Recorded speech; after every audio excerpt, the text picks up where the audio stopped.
Have you ever walked into a place that was supposed to welcome you, only to realize you weren't really seen? Have you ever felt the sting of judgment before a single word left your lips?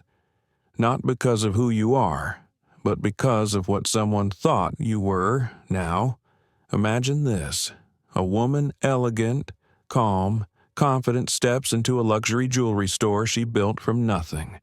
Every display, every sparkle, every inch of that place carries her story, but no one recognizes her. The manager sneers. The staff hesitate. The woman is told, "You can't afford that."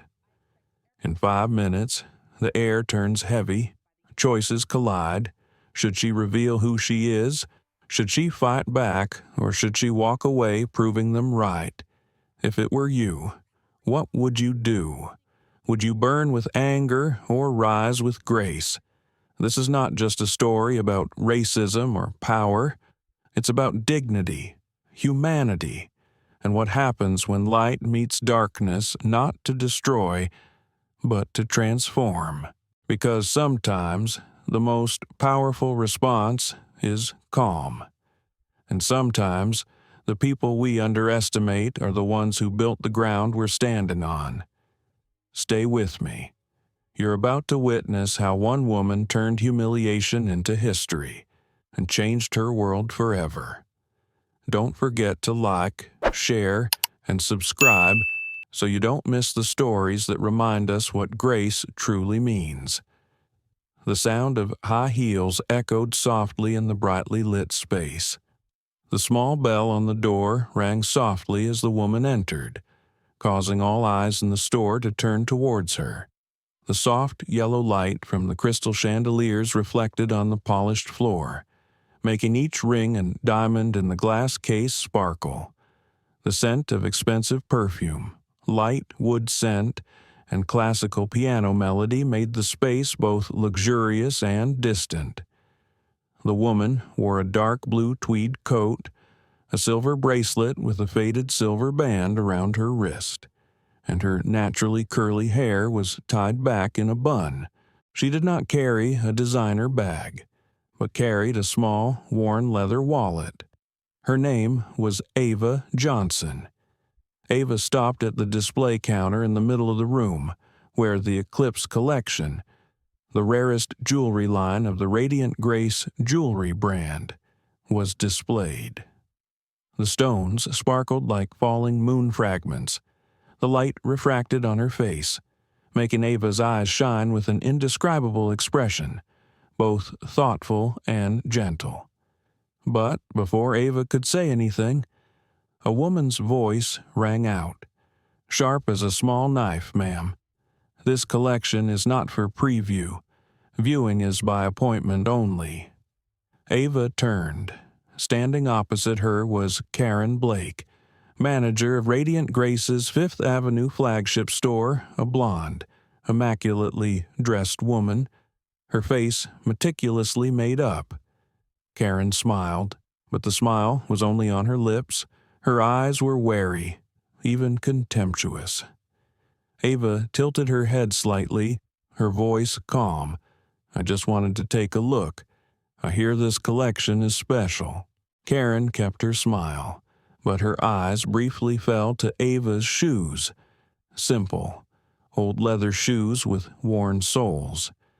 "Ma'am, the pieces in this set start at $500,000. I just wanted to make sure you knew that before we continue." The atmosphere in the shop froze. A couple, choosing wedding rings, turned to look, their eyes filled with a mixture of curiosity and pity. Ava said nothing. She just nodded slightly. "I get it."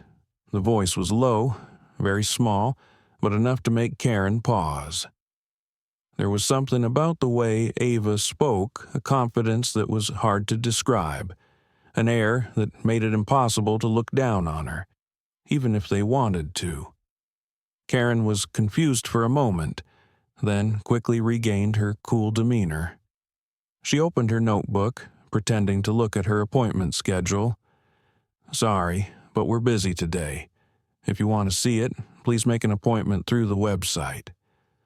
Ava smiled, not out of joy, but more like the reflex of someone used to being rejected.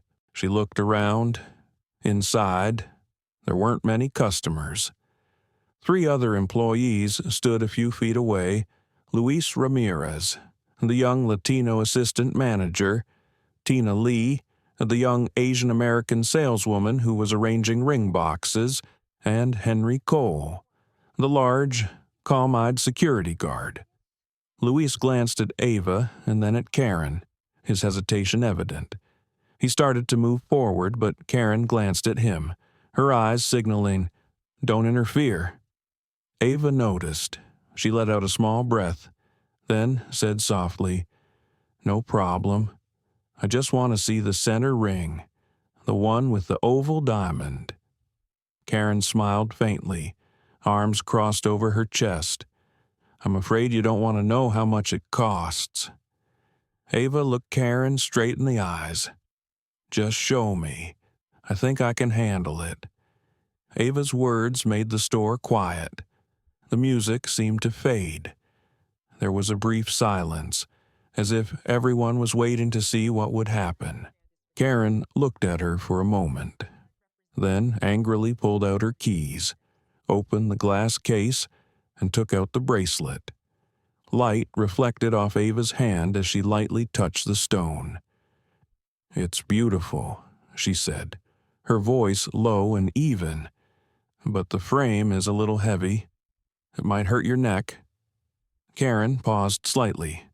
That comment did not sound like that of a normal person. She frowned, her voice bitter. "Wow, you seem to know quite a bit about jewelry." Ava looked back, her eyes calm a little. "My mother was a jeweler." Karen's lips curled slightly, a half-smile mixed with contempt. "Really? Then you must have a lot of memories with these things." Ava nodded slightly. "A lot. Each stone has its own soul." At that moment, Karen burst out laughing, a dry laugh, unable to hide the sarcasm. "That's cute, but here, we sell real diamonds, not souvenirs." Luis, standing at the counter next to her, frowned slightly. He saw the injustice clearly, but remained silent. He needed to keep this job. Tina bowed her head, her hands clenched. Henry, from the doorway, watched silently, his eyes wary. Ava gently placed the bracelet back on the black velvet without saying another word. But before she could leave, Karen said one more sentence. As if to end the conversation, "I think you should check out the accessories section in the back. It's more budget-friendly." The air seemed to freeze. Ava wasn't angry, just looked at Karen for a long time. The look made Karen uncomfortable because there was no anger in it, only understanding, as if Ava saw through it all. "Thanks for the suggestion," Ava said softly, "but I think I'll stay here a little longer." Karen raised her eyebrows. "If you don't buy anything, I'll have to ask you to leave.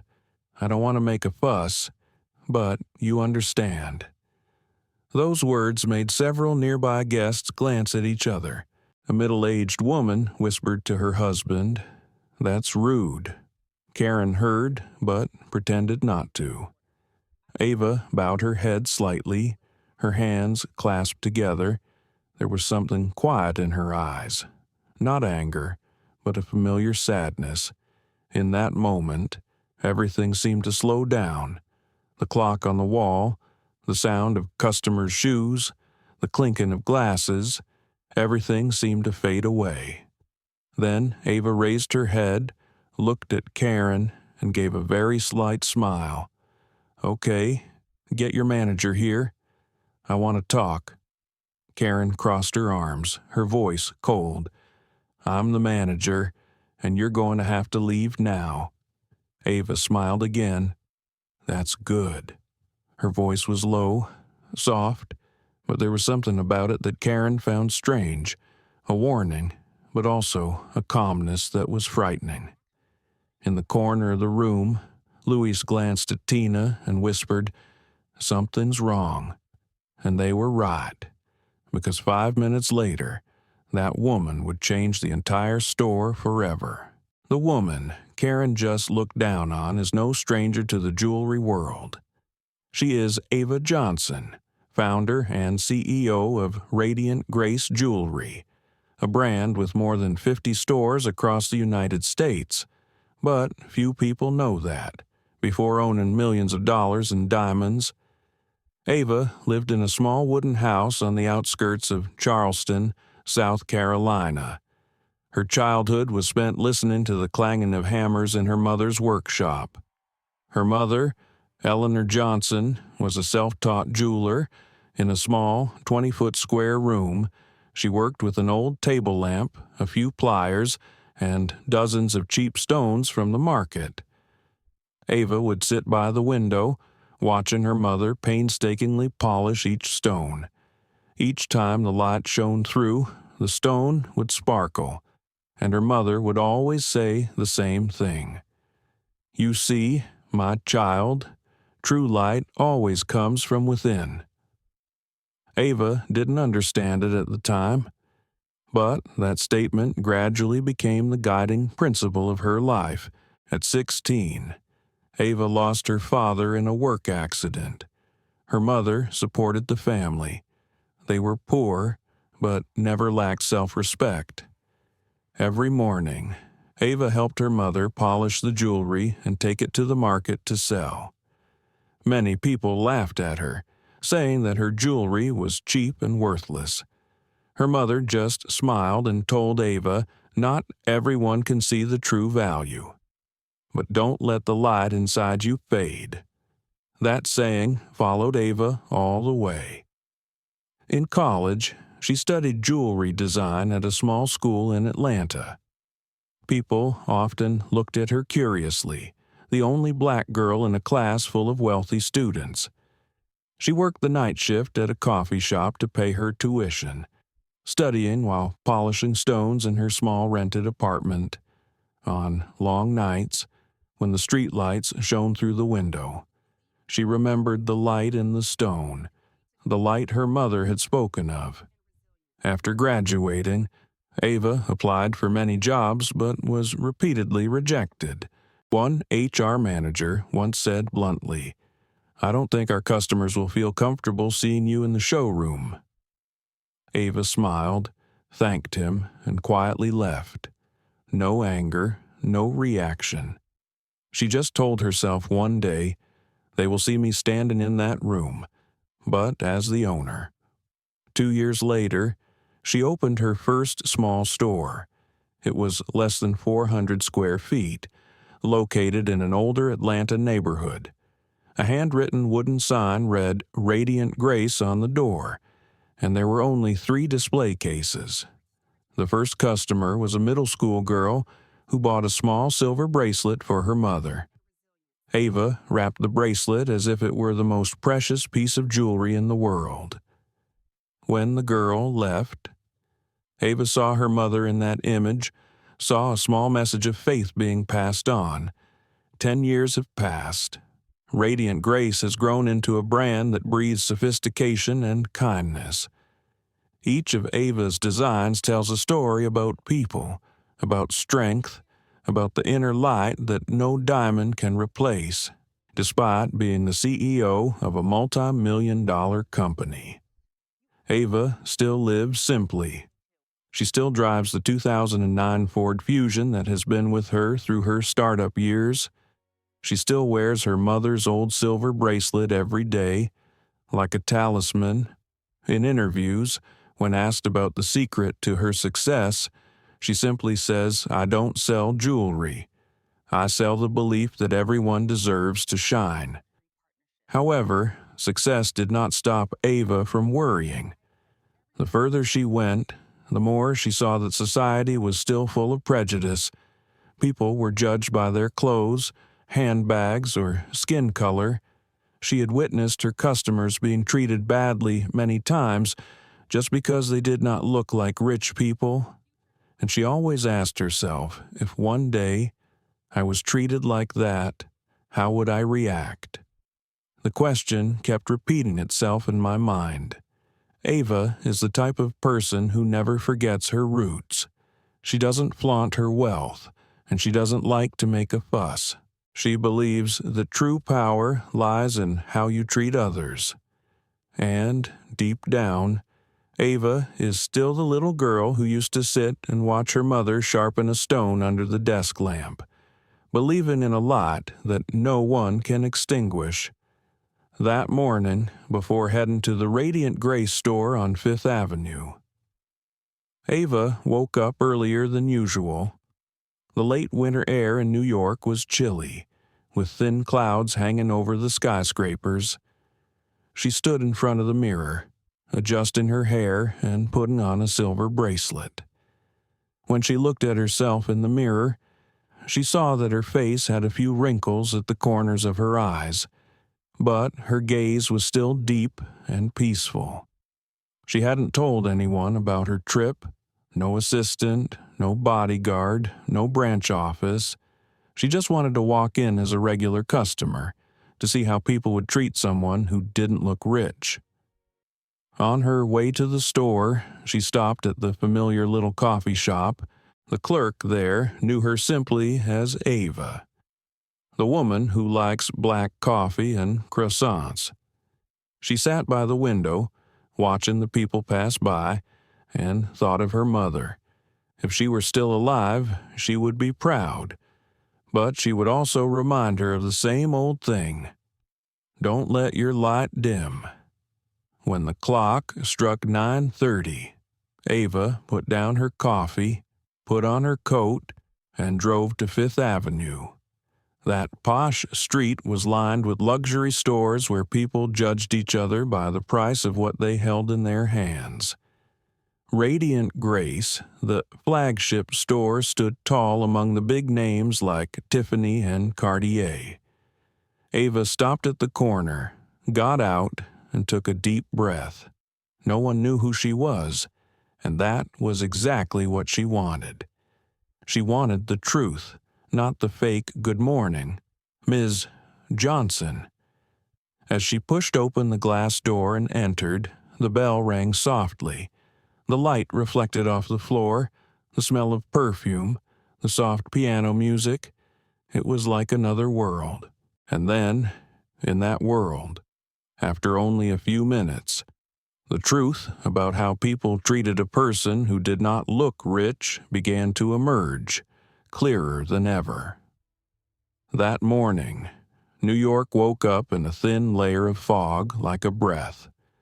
On Fifth Avenue, the lights from the tall buildings reflected on the wet pavement after the night rain. People hurried in thick coats, hot cups of coffee in hand, car horns echoing between the glass walls. In the crowd, there was a woman walking slowly, unhurried, as if enjoying every breath of the morning. It was Ava Johnson. Her old Ford Fusion was parked on the corner, tilted slightly because of the uneven pavement. Ava turned off the engine and sat still for a few seconds, watching the building in front of her. On the second floor, the words Radiant Grace Jewelry glowed in a soft gold. The sign was small but elegant, evocative of elegance and tranquility true to the philosophy she had built over the years. She took a deep breath and said to herself, her voice low and soft, "Let's see how the store does today." "Mom." She got out of the car, pulled her coat collar back. The morning wind blew a few strands of hair across her forehead. A middle-aged man passed by, stopped to look at her for a few seconds, then smiled warmly, "Good morning, ma'am." Ava returned the smile, then continued walking. Little things like this always made her believe that, in this noisy city, kindness still existed. When she reached the glass doors, she paused. Inside, the space was brightly lit. Crystal lights cast a mirror-like reflection on the white marble floor. The store looked the same as the last time she'd been there, elegant, modern, but also a little cold. Ava adjusted her scarf, grasped the handle, and pushed the door open. Small wind chimes jingled softly, a delicate sound like metal on metal. The familiar scent of sandalwood perfume wafted through the air, and a soft piano melody played from the ceiling speakers. Ava walked in. The air was crisp and a little distant. Everything was perfect, but that perfection made one feel like a stranger in one's own place. She smiled slightly. That was what she had always worried about. As the brand grew, would it retain its original spirit? She walked toward the center counter, where the most precious diamonds were displayed. Her hand brushed the clear glass, and her eyes fell on a necklace with a large oval diamond. Under the light, it was so bright it almost had a soul. Ava wasn't wearing gloves, but she didn't touch it. She just stood there staring. Something about the stone reminded her of the light in her mother's small workshop. The light from the cheap stone was warm, not cold like this light. A voice rang out behind her, breaking her train of thought. "Good morning. May I help you?" The voice was soft, polite, and a little curious. Ava turned around, meeting the eyes of Tina Lee, the young employee holding the ring tray. The girl smiled, a sincere smile, her eyes bright. Ava replied, "Good morning. I just want to see a few items from the Eclipse collection." Tina nodded, about to walk over when the sound of high heels rang out from behind the counter. "Tina, let me handle it." The voice was cold and decisive. Karen Blake appeared, the manager of the flagship store, still in her tight black dress, her hair pulled back perfectly, her red Louboutins standing out against the white marble. Karen didn't look at Tina, just glanced at Ava, then walked forward. "The Eclipse collection is not open to the public without an appointment. Ma'am," she said it with a smile that was as sharp as a knife. Ava tilted her head slightly, still smiling slightly. "I just wanted to take a look, if that's okay." Karen was still smiling, but her eyes were searching. "The items in there start at $500,000. I just wanted to make sure you knew that." Ava said nothing. She looked down at the diamond on her wrist, the light reflecting off it like a mirror in her eyes. Then she whispered, "Thanks for telling me." Karen was silent for a few seconds, then turned to Tina. "Clean up the display. Don't keep the other customers waiting." Tina paused, looked at Ava, then bowed her head. The young girl walked inside, leaving Ava standing there, in the middle of the large, coldly lit room. From a distance, Luis Ramirez, the assistant manager, was checking the inventory. He saw the scene and frowned. Luis knew Karen had a tendency to discriminate against customers, but he didn't expect her to do so to such a polite woman. He stepped forward, intending to speak, but Karen turned back, her voice stiff. "Luis, I'm handling it. Go back to your table." Luis stopped, looked apologetically at Ava, then quietly turned away. Ava stood still. She wasn't angry, just observing. Karen wasn't evil in her eyes. She was just a reflection of a society that hadn't learned to see beyond appearances. She remembered her mother's words, "Don't let your light dim." Ava nodded slightly, as if to herself. "If I want to make an appointment, who should I talk to?" she asked softly. Karen replied curtly, "Through our official website. But, ma'am, this set is usually only available to priority customers, those with verified financial records." Ava chuckled. "Oh, I see. Thank you." Karen frowned slightly. She felt that this woman was somehow different from a normal customer. Her eyes were too confident, her words were too calm. But instead of calming down, she felt uncomfortable. She felt like she was being judged. The atmosphere in the store became heavy. A young couple walked by and glanced at them. Henry Cole, the security guard, stood near the door, quietly observing. His eyes showed his discomfort. Henry had served in the army. He was used to seeing injustice. But this was a matter between the manager and the customer. He did not know if he should intervene. Ava looked around the store. Everything was perfect. So exquisite, but amidst all the exquisiteness, she felt a void. She walked to a small mirror on the wall and saw her reflection among the rows of expensive jewelry. A middle-aged woman, brown skin, an old coat, an old silver bracelet. No one in the room knew that she owned everything they sold. She looked at herself, smiled slightly, and whispered, "Maybe today is the day to see where the light really shines from." Outside, a light snow had begun to fall. The light from the windows reflected off Ava's face, casting a thin halo around her. Everything was so quiet you could hear her breathing, and in the midst of it all, there was a strange sense of foreboding, a sense that something was about to change forever. Ava stood silently by the display counter, her hand lightly touching the cold glass.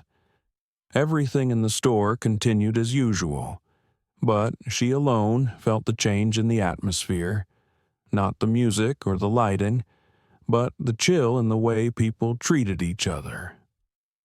Karen returned to the counter, picked up her half-finished cup of coffee, took a small sip, then looked at Ava in the mirror.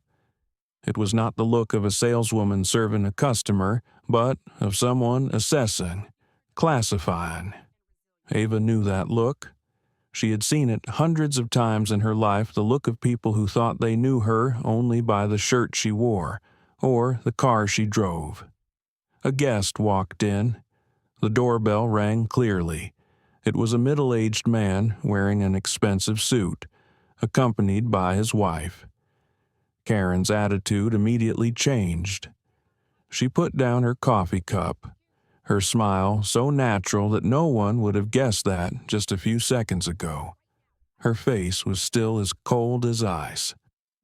"Welcome to Radiant Grace. It's an honor to meet you again."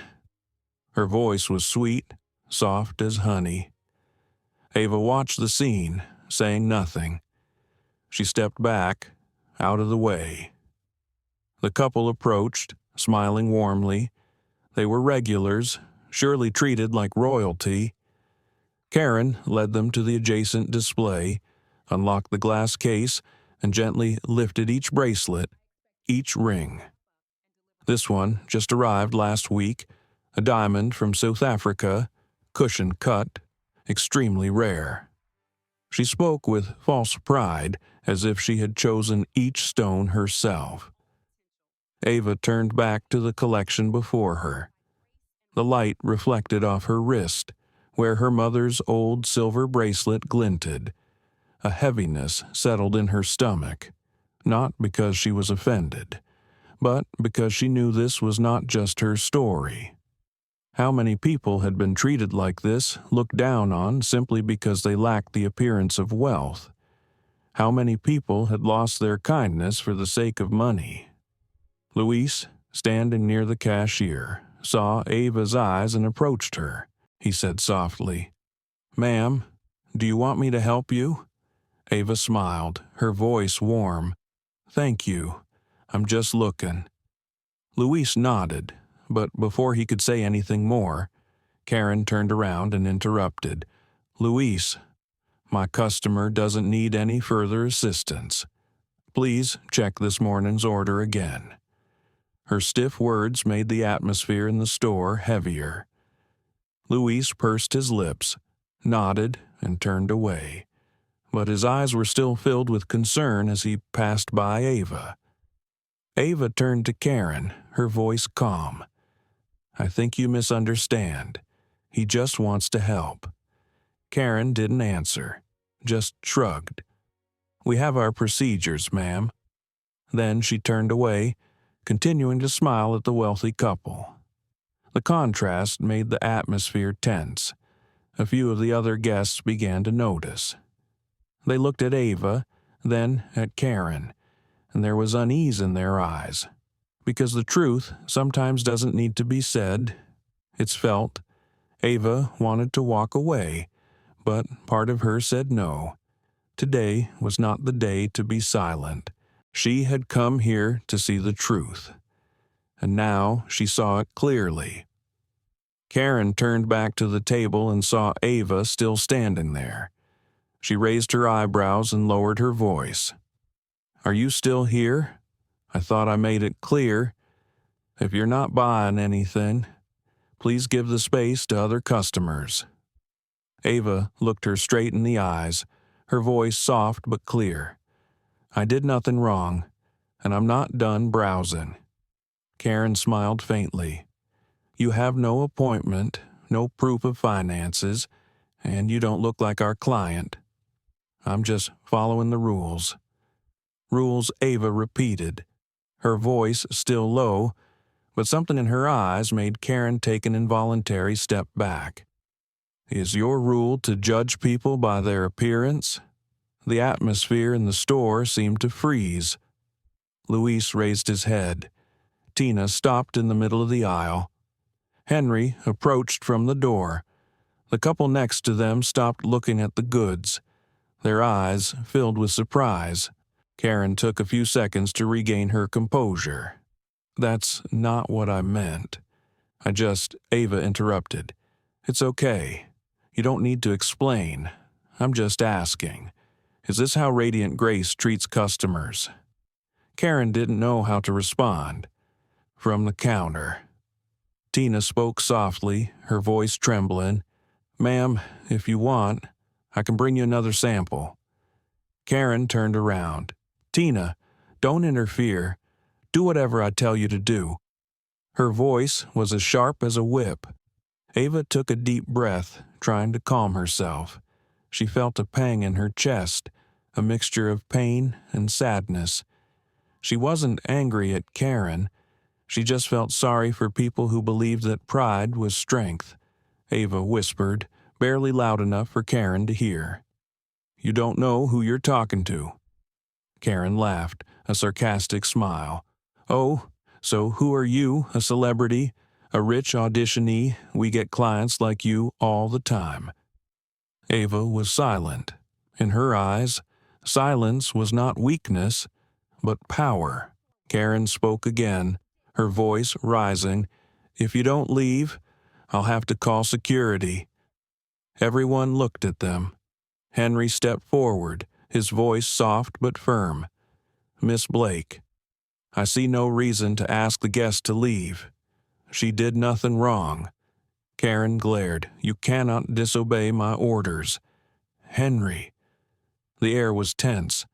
Ava stood in the middle of the circle of eyes, but her face was strangely calm. She understood that everything was going exactly as it was supposed to. "Call, if you want," she said softly.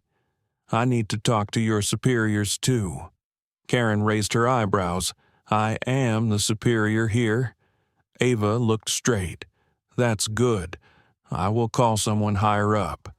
The remark was like a spark to the smoldering smoke. Karen laughed scornfully. "Taller than me. No one here is taller than me. This is my shop." Ava didn't smile. She just said one sentence, light and cold. "No, this is my shop." Karen paused, her smile frozen. Everyone in the store turned around. Louis dropped the pen in his hand. Tina's eyes widened, and Henry let out a soft sigh. Karen tried to laugh, but her voice was choked. "What did you say?" Ava opened her bag, took out a business card, and placed it on the counter. Karen looked down, her hands shaking. The Radiant Grace logo was embossed on the card, and the words at the bottom were clear: Ava Johnson, founder and CEO. Karen looked up, eyes wide, speechless. Ava spoke softly, her voice as light as the wind but containing the strength of years. And now, you understand why I'm still here. The room was dead silent. The piano music stopped mid-sentence, as if the speakers themselves knew they should be silent. No one moved. Only Karen stood there, pale, her eyes bewildered. Ava looked at her, not with anger, but with disappointment. I built this brand so that everyone who walks through the door will be treated equally. But you've turned this into a place where people are ashamed to be themselves.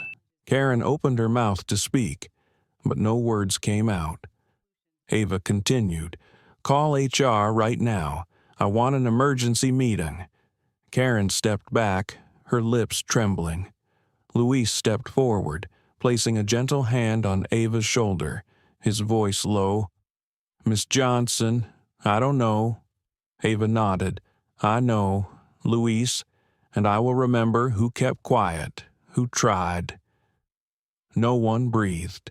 The truth had just been revealed in a blaze of diamonds and glass, and it shone brighter than any gem in that shop. The shop was silent. Everything seemed to stop for a few seconds. Only the ticking of the wall clock sounded steadily like a slow heartbeat. Karen stood still, her eyes glued to the business card in her hand, her face drained of color. No one said a word, and Ava stood there, her posture straight, her eyes calm, as if she could make the whole room bow without raising her voice. Karen said, her voice trembling, I don't know. Miss Johnson, I don't recognize you. Ava didn't reply, just looked straight at her, her gaze not angry, but full of disappointment. Finally, she said in a low but clear voice, That's the problem. Karen, you're not trying to recognize. The words fell like a sentence. Luis looked down, his hands clenched, his heart in turmoil. He knew he was witnessing a moment he would never forget. Tina stood still, tears welling in her eyes, and Henry nodded slightly, as if justice had finally spoken. Ava turned to Luis. Call HR for me. Tell them I want a conference call right away. I want the internal communications representative and the head of HR to be there. Luis nodded quickly, his hands shaking as he tapped the phone. The store fell silent, everyone avoiding eye contact. Ava turned to look at Karen, her voice calm. In the meantime, I want you to tell me, today, what makes you think you have the right to treat others like that? Karen swallowed, searching for words. I just follow the rules. Ms. Johnson, I don't mean any harm. Ava looked at her, her voice slow. What rules say you can insult customers because they don't dress like rich people, or because they have a different skin color? Karen was speechless. Ava's eyes were still gentle, but there was a majesty in them that made others not dare to look at them for long. She moved closer and whispered just enough for Karen to hear, If today was not me, but another woman, someone who was saving every penny to buy a gift for her mother, what would you do with them? Karen bowed her head, not speaking. Ava exhaled, softly but deeply. Do you know why Radiant Grace exists? Because I wanted to create a place where everyone was welcome, without having to prove their worth. Because I was once the one standing outside the door and being rejected, just like you did to me today. Tina was silent. Luis looked up, his eyes shining with respect. Henry, standing near the door, pursed his lips, his voice hoarse. Miss Johnson, you just said something many people needed to hear." Ava nodded slightly, returning her grateful gaze. A buzzer sounded from the computer behind the counter, signaling that the conference call was ready. Luis gestured, and a large screen on the wall lit up. A picture of Martha Reynolds, the HR director, appeared, along with a few familiar faces from the executive team. Martha froze when she saw Ava in the frame. "Ava, are you at the Fifth Avenue store? We haven't received a scheduled visit yet." Ava smiled slightly. "Yes, and I came unscheduled. I wanted to see how my staff treated customers who didn't know who I was." The atmosphere in the conference room through the screen became serious. Martha straightened her back. What happened? Ava turned to Karen, signaling, "I want to hear it from her." Karen took a deep breath, trying to calm herself, her voice trembling.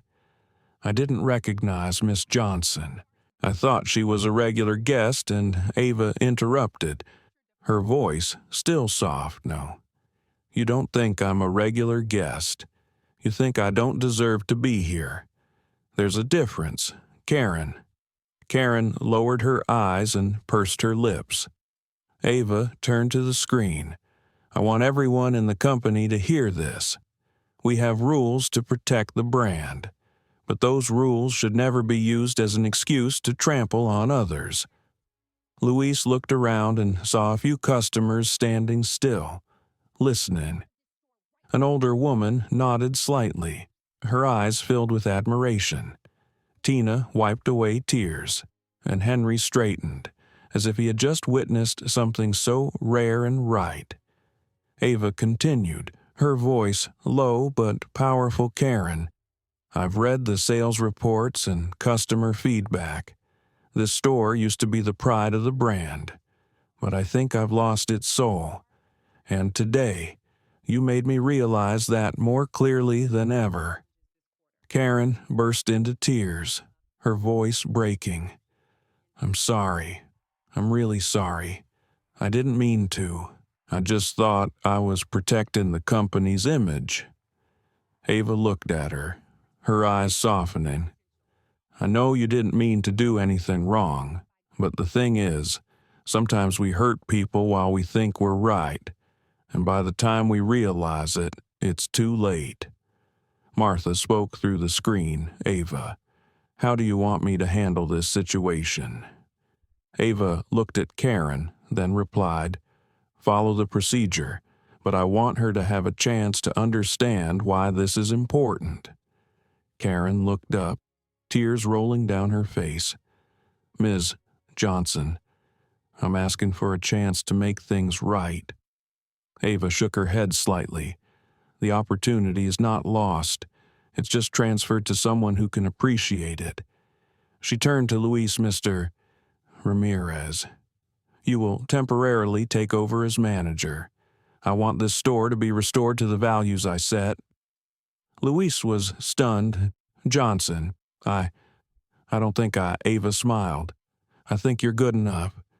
"Luis, not because you're perfect, but because you know when to stand on the right side." Tina teared up. "Miss Johnson, thank you for showing us the true meaning of radiant grace." Ava looked at her, her eyes warm. "I didn't show it to you. You kept it alive today." Martha nodded from the screen, her voice clear. "We'll get this done right away." Ava thanked her and closed the meeting. The light on the screen dimmed, leaving the room quiet. Karen stood still, her eyes blank. Ava walked over, placing her hand lightly on the table. "I don't hate you, Karen, but you need to relearn how to look at people with your heart, not your eyes." Karen nodded, tears falling onto the table. "I understand. I am truly sorry." Ava replied softly, "I hope one day you will put that apology into action." She turned around, looking around the store. Luis stood up straight. Tina smiled slightly. Henry bowed. Ava walked out the door, the afternoon sun shining through the glass, casting a soft glow on her shoulders. When her hand touched the door, she turned slightly, her voice small but resonant. I didn't build Radiant Grace to sell diamonds. I built it to remind us that people are what truly shine. The door opened, the wind chimes rang again, cold wind rushed in, but in everyone's hearts. A warmth slowly spread. The glass door closed behind Ava, and the small wind chimes unchimed one last time. A farewell. Outside, the snow had stopped falling.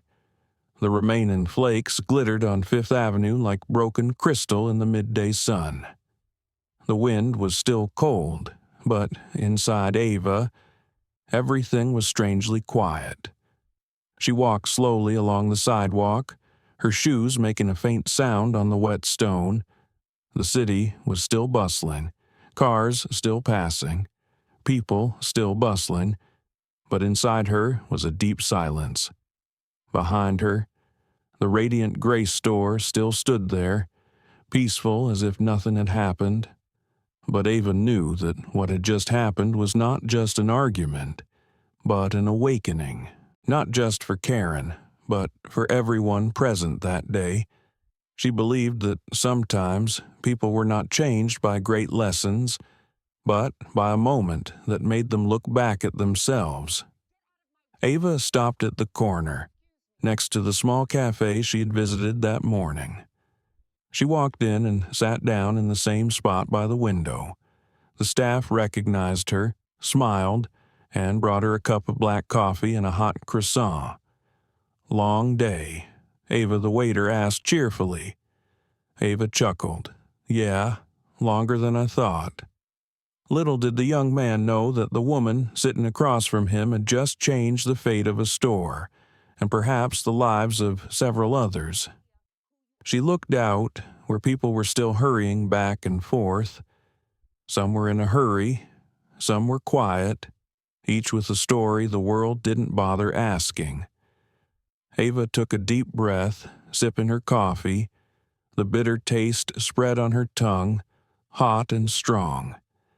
She remembered Karen's eyes as she held the card. In those eyes, Ava saw not just fear, but regret. Actually, she understood Karen.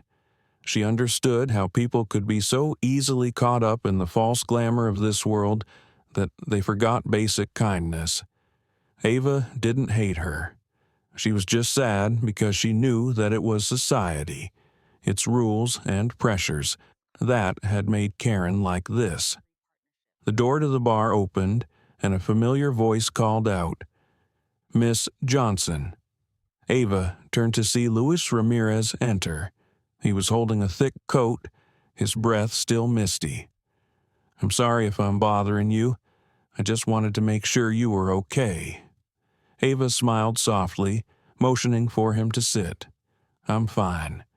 Luis, thank you for standing up, even if it was just for a little while." Luis scratched his head, embarrassed. "I wish I could have done more." Ava looked at him, her eyes kind.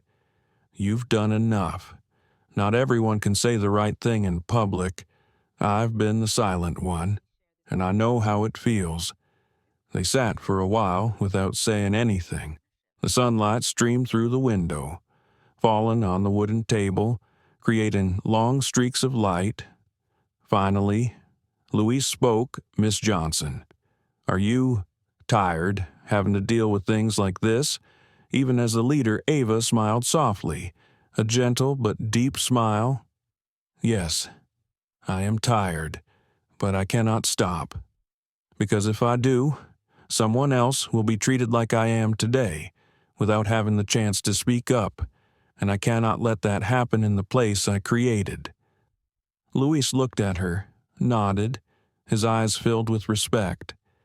He slowly said, "You know, I've worked here for 6 years. There were times when I felt like I wasn't good enough to stay. But today, when you said those words, I remembered why I loved this job. Ava placed her hands on the table, her voice soft. Radiant Grace is more than just a place to sell diamonds. Luis, it's a place where people can see themselves. I want every employee to understand that, and I need people like you to help me keep it alive. She pulled a small envelope out of her pocket and pushed it towards him. Louis looked surprised and opened it to see an official promotion confirmation and a handwritten letter.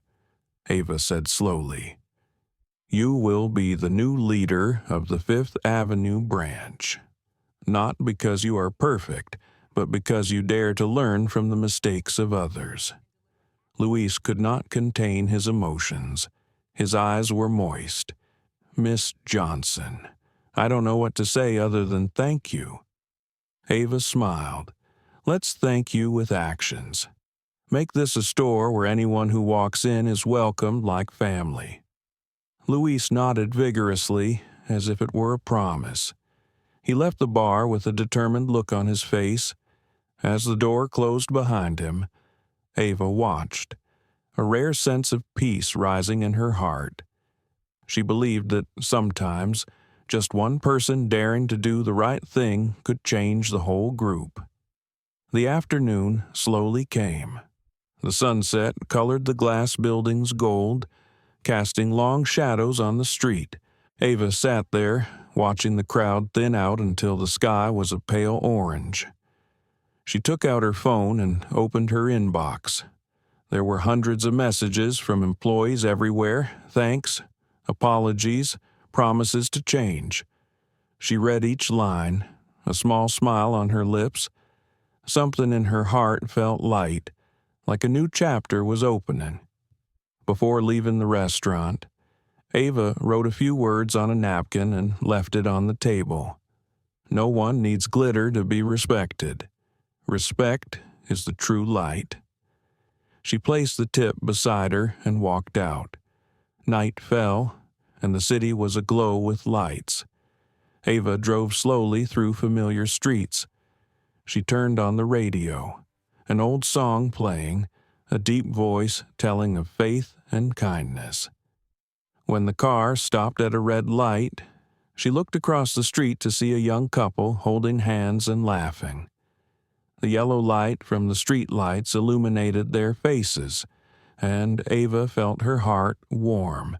She thought of her mother, of the years sitting at the whetstone, of the saying that had followed her all her life, "True light always comes from within." She smiled and whispered, "Mom, I am still on the right track." The light turned green. The car rolled away, blending into the crowd, becoming a part of this vast city. But in that moment, Ava knew that not only was the store saved, but she herself, the woman who had been judged, who had been hurt, had also been healed in some way. A week later, Fifth Avenue had a rare clear morning. Sunlight streamed through the windows, reflecting off the paving stones. The gold lettering on the Radiant Grace jewelry sign shone brightly, as if it had also been wiped clean after a long storm. Inside the store, the atmosphere was different. Gone was the cold, distant feeling, replaced by a warm, familiar feeling. Luis Ramirez, dressed in a casual suit, stood in front of the mirror, adjusting his tie. It was his first official day as branch manager. He wasn't used to it yet. Part of him still felt scared, as if one wrong move would make everything go down the drain. But deep down, he knew Ava Johnson believed in him, and that meant he had to believe in himself. Tina Lee walked in, smiling brightly. "Good morning, new boss." Louis laughed. "Don't call me that. It's embarrassing." Tina put the ring tray down on the counter and whispered, "You know, I feel like the store is different today. The atmosphere is lighter. Everyone smiles more. I think the customers will feel it." Luis nodded, his eyes looking around. seeing Henry checking the security system as usual, his face calm. A few new employees were cleaning the display cases, occasionally exchanging small talk.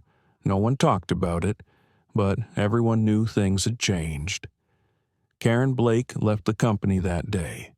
Ava had given her the chance to leave with dignity, without fuss or scandal.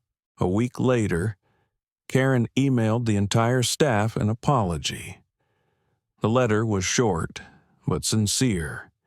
She wrote that she had forgotten why she loved her job, and that the lesson she learned that day would stay with her forever. Lewis read the letter 3 times. He understood that sometimes what people need is not punishment, but a chance to wake up. At 10 o'clock, the store opened. The first customers entered. Luis stood at the counter, smiling at each one. No one was judged by their clothes or handbags. A young couple walked in, the girl in a cheap jacket, her hair tied back, her eyes filled with excitement. Luis recognized that look. It was the same look Ava had had that day. He approached, his voice soft. "Hello, you too. How can I help you today?" The girl hesitated. "I'd like to see a ring. It's not very expensive, but special. It's for our wedding day." Luis smiled. "We have rings that are not only beautiful, but also meaningful. Please follow me." He led them to a small counter where silver rings with simple stones were displayed. The girl picked one, her eyes shining. "It's perfect," Luis asked. "Do you want me to engrave something inside?" The girl was surprised. "Can you engrave it?" Luis nodded. "Sure. We engrave it for free, for those who believe in love." The girl looked at her fiancé, then turned back, her eyes moist. "Thank you." The sight silenced the store for a few seconds. Tina looked at them, then at Luis, and whispered. Miss Johnson would be proud if she saw this. Luis nodded slightly. "I think she has." At noon, when the sunlight shone through the suspended crystals, the light refracted into hundreds of brilliant rays, illuminating the entire room. Each ray of light was a reminder true light never goes away, as long as someone is patient enough to wipe the dust off it. Henry walked over and whispered, "Luis, I've never seen this store so peaceful." "Thank you." Luis smiled. "It's not me. It's everyone. It's us who have changed." In the afternoon, Luis's phone rang. The screen read Ava Johnson. He picked up, his voice trembling slightly. "Hello, Ms. Johnson." On the other end of the line, Ava's voice was deep and warm. "Hello, Luis. I just wanted to ask how things were." Luis briefly told her about the morning, about the first customers, about Tina's smile, about the light in the shop. Ava chuckled. "Good. I couldn't have asked for more." She paused, then said, "Luis, do you know what the first thing I learned in this profession is?" Luis replied, "To see the light inside each stone." Ava smiled. "Yes, but there's one more thing sometimes, that light isn't in the stone, but in the person who touches it." Luis was silent. He understood that Ava was not just talking about jewelry, but about a way of life. She believed that people were like diamonds, even if worn, even if scratched. They could still shine if someone trusted them and cared for them. The afternoon passed slowly. Customers arrived steadily, and each one left with a smile. Not because they had bought expensive jewelry, but because they felt respected. That was what Radiant Grace had once stood for, and now it was back. Before closing the door, Luis stepped in front of the large mirror that hung in the middle of the lobby.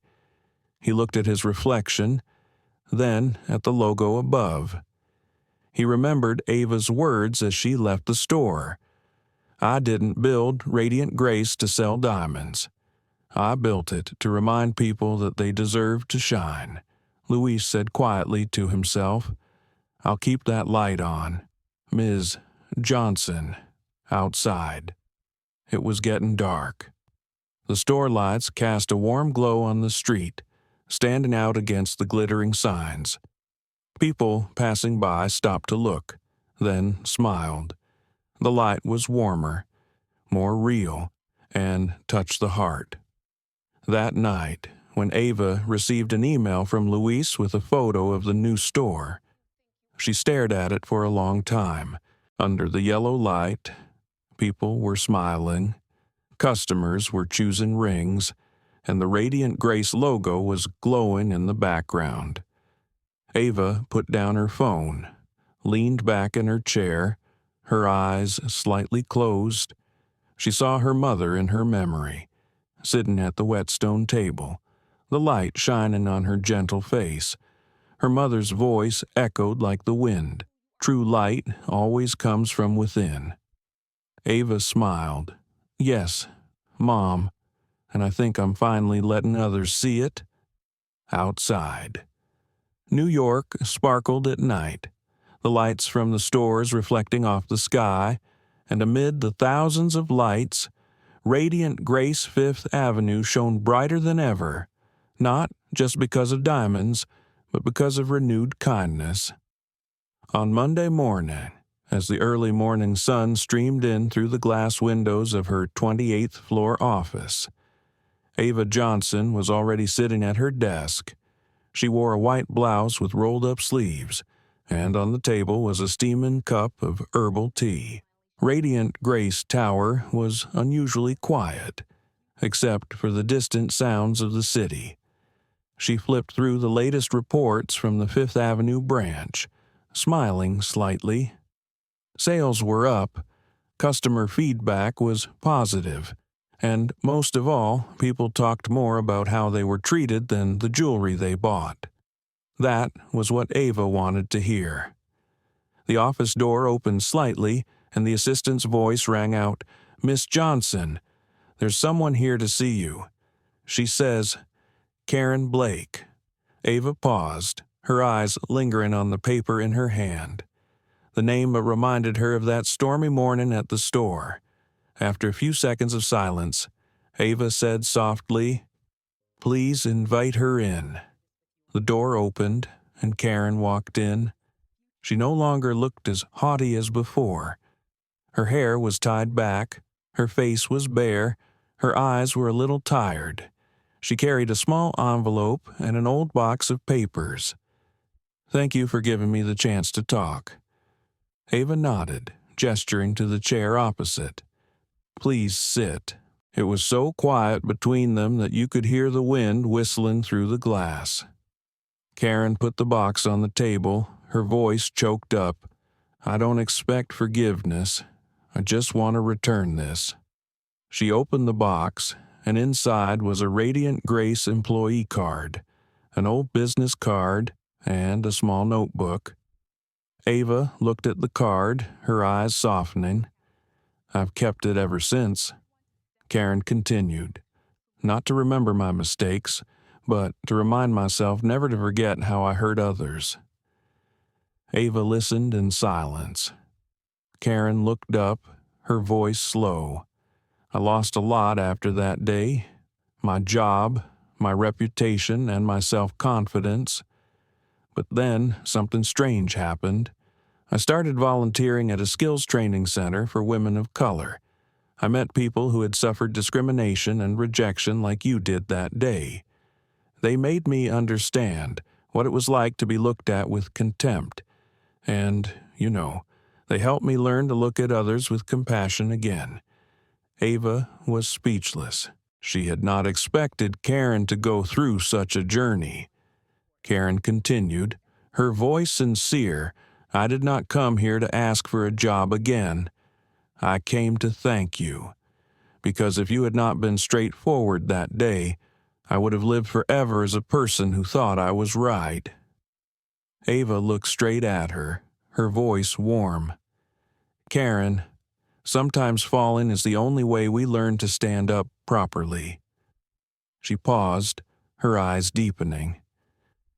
"But I believe anyone who dares to face their mistakes deserves a chance to do it again."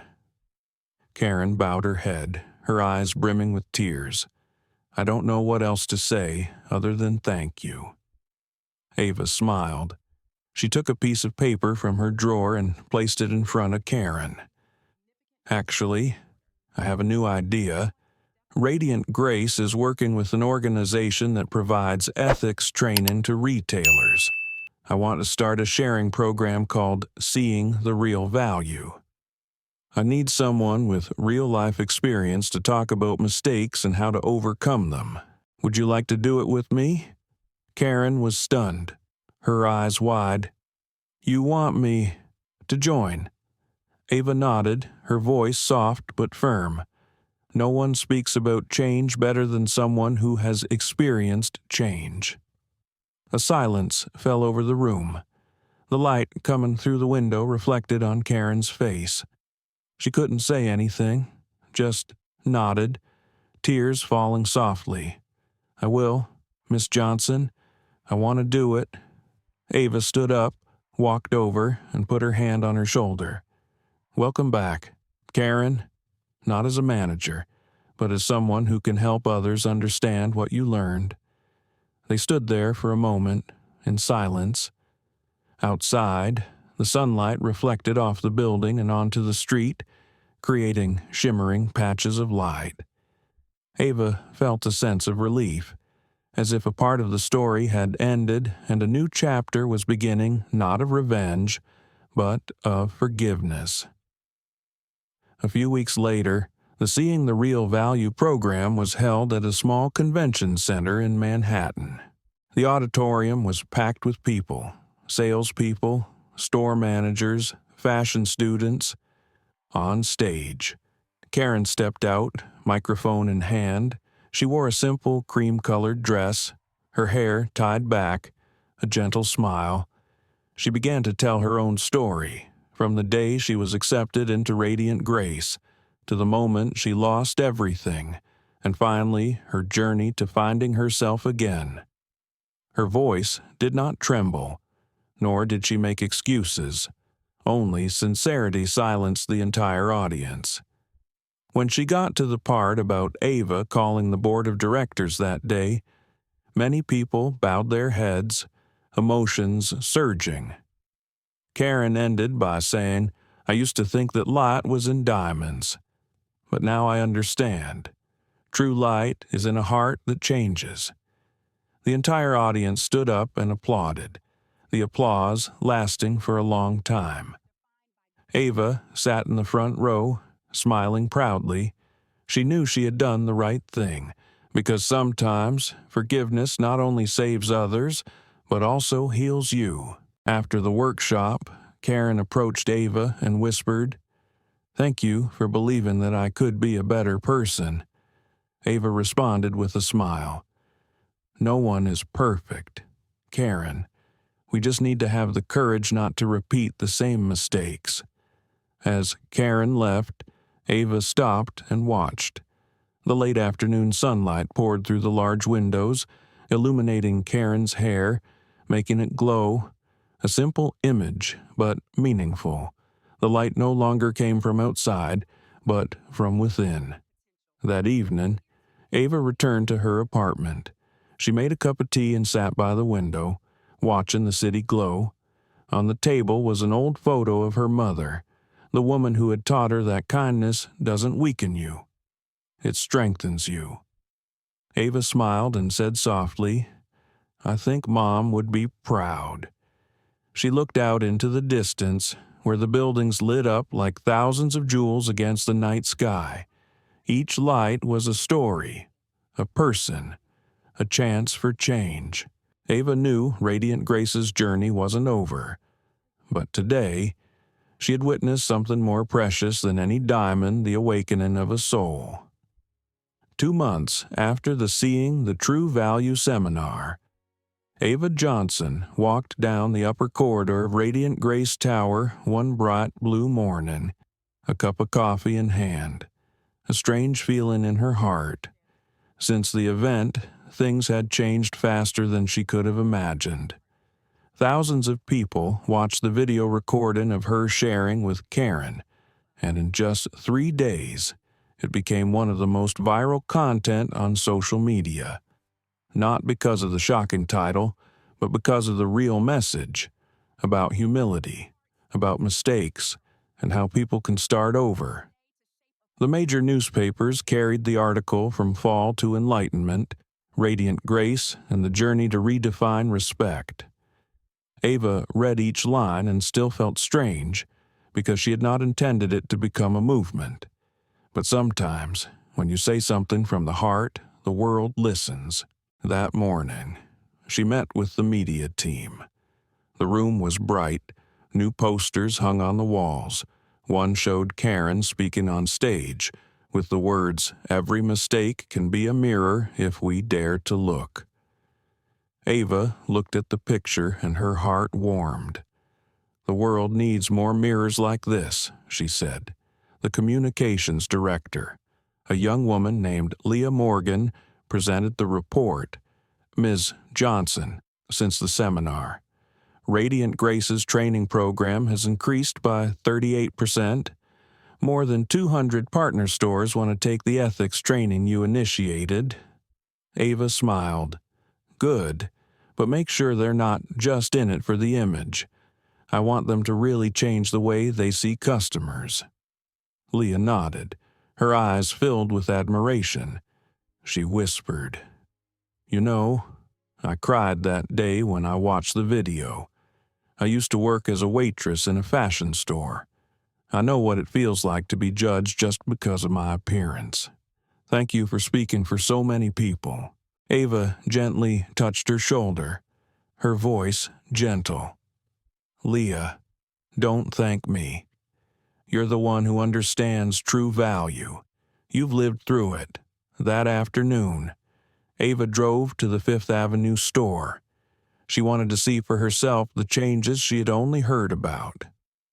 The glass doors reflected the pale blue sky, and the interior was lit with warm yellow light. As she entered, the doorbell rang softly. Luis Ramirez was showing a new employee how to arrange the display cases. When he saw Ava, he smiled. "Ms. Johnson, you came unexpectedly." Ava nodded, her eyes scanning the space. The store was the same, but something was different. The air was lighter, warmer. A little girl, about 8, was looking at small earrings with her mother, and Tina leaned down, smiling and talking to her, her eyes fond. Ava watched the scene, a simple pride rising in her. "Miss Johnson, there's something you should know," Luis said, leading her to the new display counter in the corner. On the glass, a small line was etched in silver, the True Light collection, inspired by a story of change. Ava was surprised. "What is this collection?" Luis smiled. "The idea came from our staff.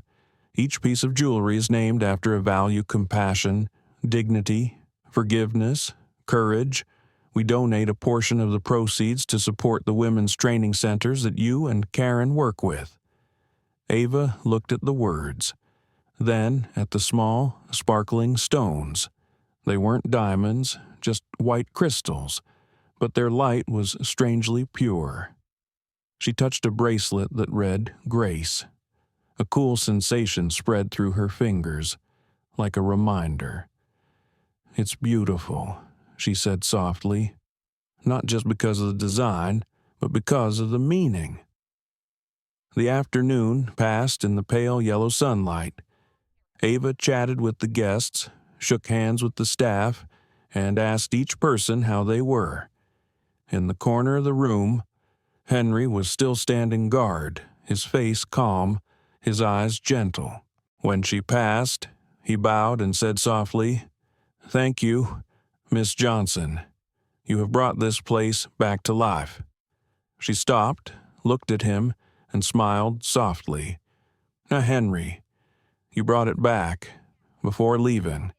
Ava stood at the door, looking at the sign reflecting the sunset. The words, "Radiant Grace," glowed as if lit from within. She knew it was not just the light of a lamp, but the light of people who believed in goodness. She got home late that night. The city lights were on, cars streaking down the boulevards. She opened her laptop and saw hundreds of emails from all over salespeople, customers who had been treated unfairly, mothers, young girls. They said her and Karen's videos made them believe that goodness still exists. "You don't just tell a story about justice," one wrote. "You tell a story about hope." Ava read each line, her eyes misting with emotion. She stood up, opened the window, and the night breeze blew in. New York was still noisy, but amidst the honking and bright lights, she felt at peace. She thought of her mother, of the years sitting at the old stone table, of the words she always said, "Light is only real when it is shared." Ava smiled and said softly, "Mom, I can share it now." She sat down and opened a new document. On the screen, she typed the title, "Project Grace, a Foundation for Equality and Service." That would be her new project, a foundation to support training and education for women and young people of color who wanted to pursue service careers. She didn't know where this project would go, but she knew it would start with a story she had lived, suffered, and overcome. When Ava turned off the lights, the screen was still glowing with the words. Outside, the city lights reflected off the glass windows. In that reflection, she seemed to see herself again, not the powerful CEO, but an ordinary woman who had been rejected, and now used her wounds to shine a light on others. The sky in New York was unusually clear this April morning. Soft sunlight bathed the towering glass buildings and reflected off the busy streets. Ava Johnson stood in front of her office window, a cup of chamomile tea in her hand, looking out at the people below. It had been 3 months since her story had spread across America, and now it had become something bigger than she could have imagined. Project Grace, Ava's dream project, was ready to launch. She spent many nights writing, editing, and rewriting. The goal was not just to provide service skills training, but also to create opportunities for those who had been overlooked, especially women of color, immigrants, and poor youth. She wanted them to learn, to work, to shine rough stones that needed someone to polish them so they could shine with their own light. That morning, the Radiant Grace Tower building was unusually bustling. A large banner hung in the lobby with white letters on a blue background. Project Grace launch ceremony. Empowering hearts, shaping futures. Reporters, guests, and staff from all branches were present. The atmosphere was eager, warm, and filled with pride. Ava walked down the hall, where Luis and Leah were checking the sound and stage. Leah turned around, smiling brightly. "Johnson, everything is ready. The press, TV, guests are all here," Luis added, his voice full of emotion. "We received over 3,000 applications for the program in just 2 weeks. People believe in Project Grace, just like they believe in you." Ava nodded slightly, her voice warm but humble. "Not in me, but in what we are doing together." As she stepped onto the stage, applause filled the auditorium. Soft lighting illuminated her face, making Ava's deep, dark eyes sparkle. She looked out at the audience, the young faces, the workers, the Radiant Grace staff, and the guests who had been inspired by her story.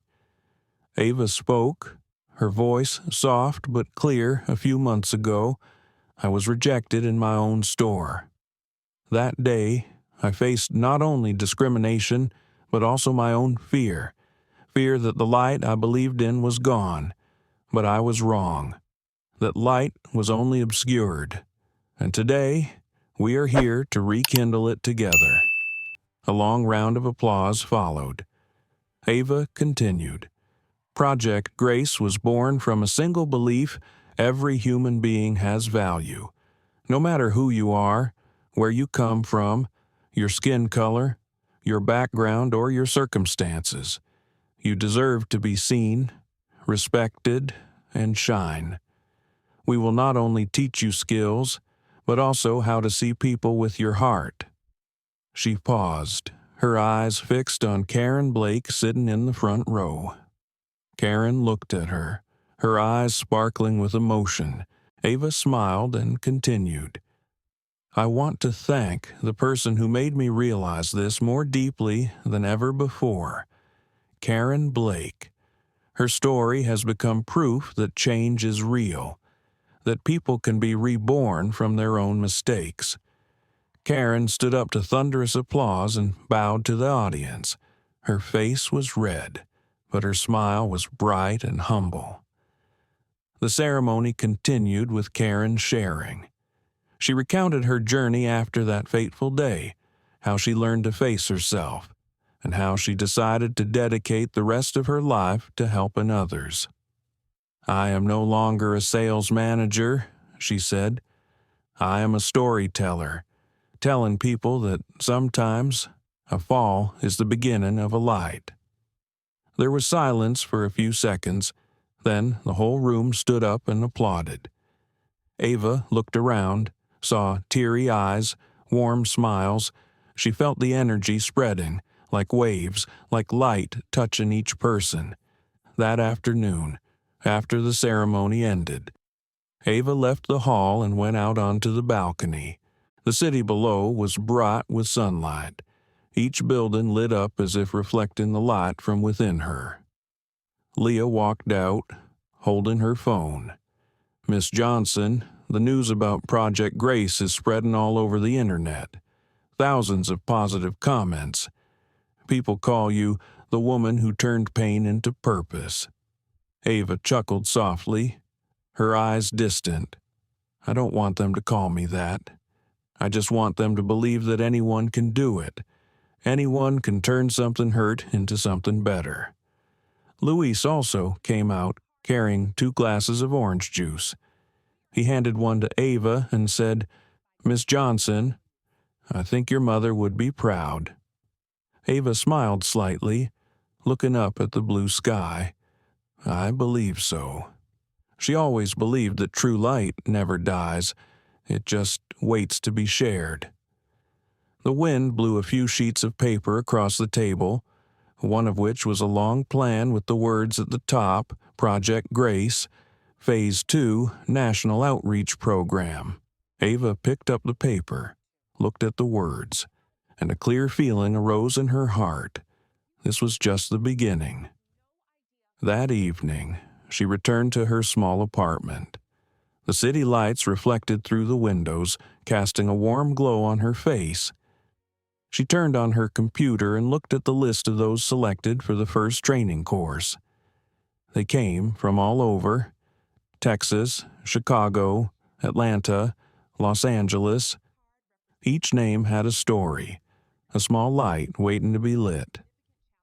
Ava took an old leather notebook from the drawer and flipped to the last page. She wrote a few lines. I used to think light was something you found, but now I understand. Light is something you carry in your heart, and it is your duty to share it. She put down her pen, closed the notebook, leaned back in her chair, and closed her eyes. In the quiet space, the sound of traffic on the street mingled with the rhythm of the city. Ava felt more peaceful than ever. 3 months after its launch, Project Grace was no longer a small program of radiant grace. It was a movement. Major newspapers called Ava Johnson the woman changing the way America views respect. But Ava didn't care about the title. She only cared about the people the project touched. And that became clear as she began her journey across America, a journey to see with her own eyes the lives being changed. On the first morning of the trip, Ava boarded a flight to Atlanta. In the sky, sunlight streamed through the plane window, reflecting off the leather notebook she held open. She wrote a few lines. Every city, every story is a stone. I just want to polish it, let it shine. When the plane landed, the warm air of the American South rushed in. Hundreds of people gathered at the suburban community center.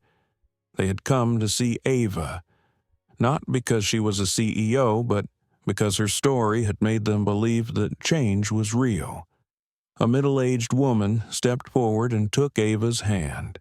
"My name is Marjorie," she said, her voice trembling. "I used to work as a janitor in a luxury store.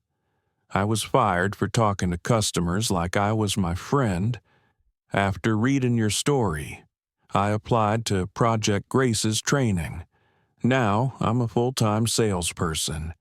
I want to thank you for making me believe that kindness still has a place." Ava hugged her, her voice breaking. "I didn't do it, Marjorie. You chose to believe in yourself." That afternoon, Ava visited a small classroom where young people were being trained in communication skills, customer service skills, and how to understand customers emotionally. The teacher was Karen Blake. She was talking about the first lesson Ava had ever taught her, the lesson of looking. When Ava walked in, the class applauded. Karen stopped, and her eyes met Ava's. In that moment, neither of them said anything, but they both knew that life had given them a second chance, and they hadn't let it go. At night, Ava left the center and walked through the small street. She saw the neon lights reflecting on the wet pavement, and the fragrant smell of coffee wafted from the roadside cafe. A group of young people just finished school passed by, and a young girl stopped and recognized her, calling out, "Ms. Johnson. Thank you, I'm taking Project Grace online." The girl ran up, holding out a small silver bracelet with the word "Hope" engraved on it. Ava recognized it as a product from the Fifth Avenue store, the girl said, her voice filled with emotion. "I bought it with my first salary.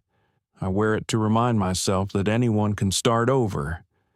Ava smiled, touched the bracelet, and whispered, "Keep that light." "Okay." The next day, Ava continued her journey to Chicago. There, Radiant Grace had partnered with a vocational school to offer free training to immigrant women. They came from Mexico, Haiti, Jamaica, Nigeria. Hands that had only known hard labor were now handling jewelry, learning how to polish each stone. Ava stood there, her heart filled with emotion. A young woman approached, her eyes sparkling. "Miss Johnson, where I came from, women don't learn these things. But here, I feel valuable." Ava put her hand on her shoulder and said, "Because you're worth it. You've always been worth it." Over the next few days, Ava traveled to Texas, then California, then Seattle. Each time she visited, there were new stories. A veteran with PTSD joined the program to learn how to communicate and later became a mentor. A woman who had been rejected because of her appearance became a brand ambassador. An older white man said that, after watching her videos, he began to listen to people who had been discriminated against, and he said, his voice cracking, "You made me realize that sometimes the bravest thing is to admit you're wrong." On the way back to New York, Ava looked out the window. The sunset dyed the fields golden, the light reflecting off her hair. She thought about the people she had met, the stories she had heard. Project Grace was no longer just a project. It had become a movement of the soul. When she returned to the office, Leah Morgan greeted her with good news. Johnson, this month's report shows that more than 10,000 people have completed the Project Grace course, and more than 70% of them have secured stable jobs. Ava smiled, her voice low. That's a nice number, but what makes me happier is that they are changing others, not just themselves. That evening, Ava was invited to a live television panel.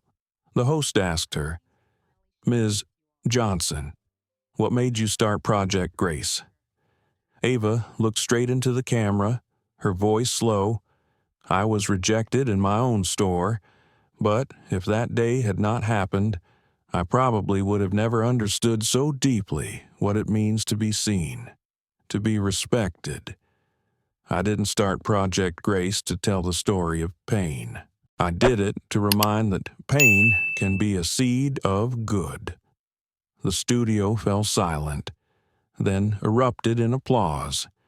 When the show ended, Ava went outside and looked up at the bright New York sky. She saw the lights of radiant Grace Tower reflected in the clouds. She remembered her mother's words she carried with her throughout this journey. You cannot light up the world with anger. You can only do that with kindness. Ava smiled slightly. She knew she had come further than she ever thought possible. But deep down, she knew the journey still continued, because light, once shared, would find a way to spread further to places she had never been before. 18 months after Project Grace was born, the New York morning was wet and strangely quiet. Tiny droplets of water covered the clear glass of radiant Grace Tower, reflecting a soft yellow light. Ava Johnson sat in her office, facing an old photo of her and her mother in South Carolina when she was 18. Her mother used to say, "Ava, true light is not in gold or silver, but in how you treat people."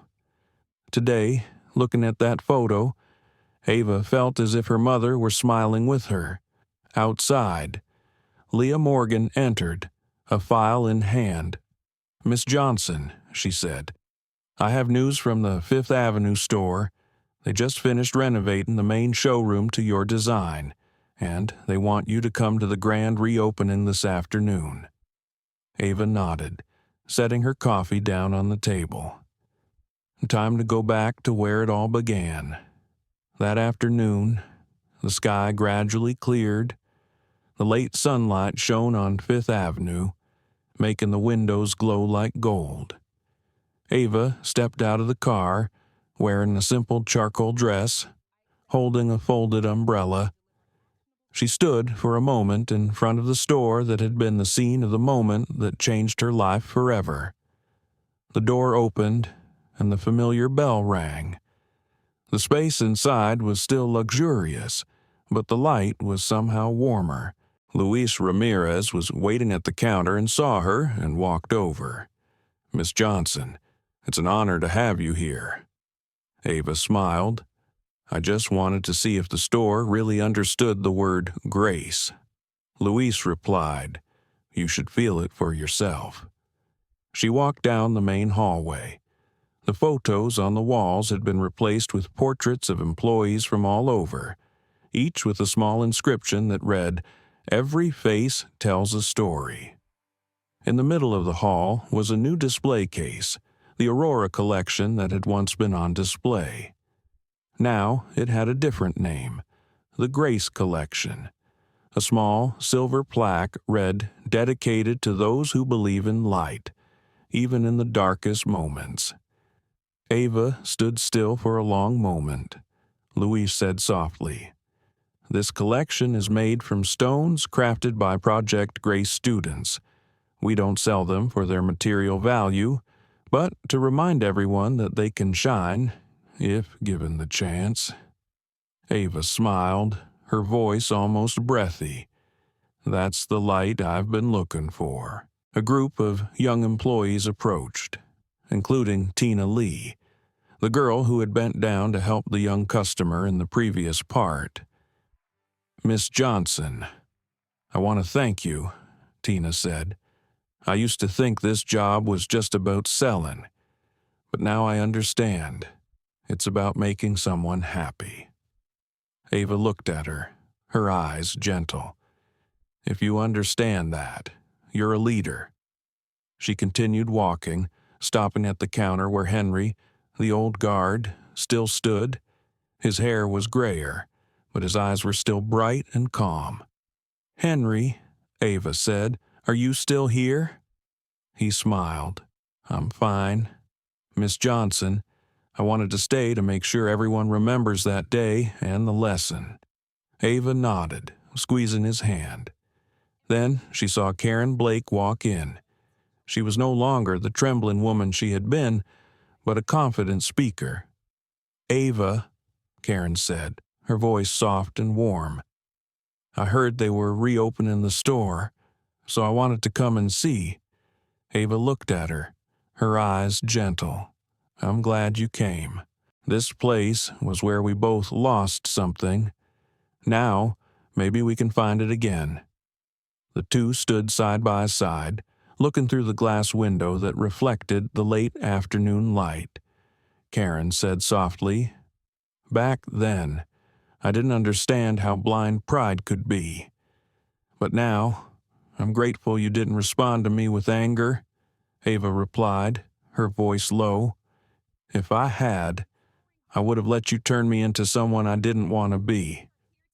Karen smiled, her eyes brimming with tears. "And because you didn't, I have a chance to do it again. Thank you." The atmosphere in the store suddenly became quiet and warm. An elderly customer approached, recognized Ava, and smiled. "Are you the one in the video? Your story has changed the way I look at people." Ava replied gently, "Thank you. I was just telling you a lesson that life has taught me." The afternoon passed. Customers came and went busily. The light from the glass cabinets reflected on everyone's faces, creating a soft, peaceful, pale yellow light. Ava stood in the middle of the store and said softly to Luis, "Today, I feel like everything has really changed." He nodded, "And the best thing, Miss Johnson, is that no one remembers the past as a wound, but as a starting point." As the sky darkened, Ava stepped out of the store. A light rain was falling on the sidewalk, the street lights fading into the mist. She looked up at the radiant grace sign shining brightly against the sky. Each word seemed to breathe, as if carrying the souls of all the people who believed in goodness. She stopped and took out a silver bracelet engraved with the word grace from her pocket, a gift a young girl had given her on a trip to Atlanta. She put it on her hand, feeling the coolness spread, and smiled slightly. Across the street, a brown-skinned girl of about 10 stood with her mother, pointing toward the store. "Mommy, I want to work there when I grow up," she said. Her mother smiled. "If you work hard and stay kind like Ava Johnson, you will." Ava heard her, stepped closer, bent down, and smiled. "And remember this, my child, when you believe in the light in your heart, you are a part of radiant grace." The girl smiled, her eyes sparkling. Ava stood up and looked back at the store one last time. She knew the story was over, but its light would remain, in the stones, in the smiles, in the handshakes between people who had learned to respect each other. That night, Ava returned to her apartment.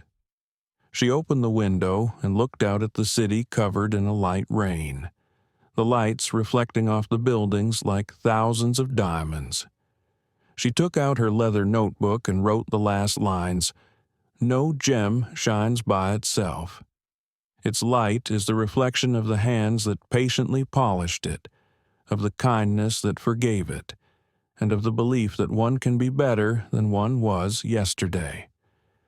Ava closed the book and took a deep breath. The wind blew, carrying the faint scent of jasmine. Somewhere, church bells rang. She closed her eyes and smiled. She finally understood. True light was not something she created, but something she showed others the way to find. Ava Johnson's story is not just about discrimination, but more deeply, it is a journey of compassion and inner strength. In that moment of humiliation in the store she created, Ava could have gotten angry, fought back, or walked away, but she chose otherwise. She chose to keep her dignity, and it was that choice that led her to triumph, not only over others, but over her own pain. The biggest message of the story is true strength does not come from power, but from calmness and tolerance. In life, we cannot control how others treat us, but we can control how we react. When we choose to respond with kindness, we not only protect ourselves, but also open up opportunities for others to change. Ava's story reminds us that every hurt can become a seed of light. We just need to be patient enough to look deeper and brave enough to forgive. If you also believe that kindness still exists in this world, please take a second to like, share, and subscribe to the channel to help me spread healing stories, helping us regain faith in humanity, because maybe you will be the next light.